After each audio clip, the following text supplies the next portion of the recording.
Today, we are going to look at how to use Visme to make an interactive slideshow, specifically using the pop-up feature.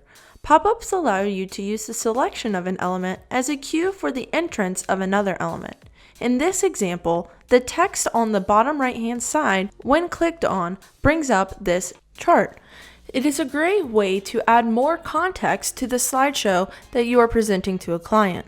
Creating this effect in Visme is easy. You simply select the element you want to use as your cue, click the chain link in the top right corner, and select the element you want to enter upon your click.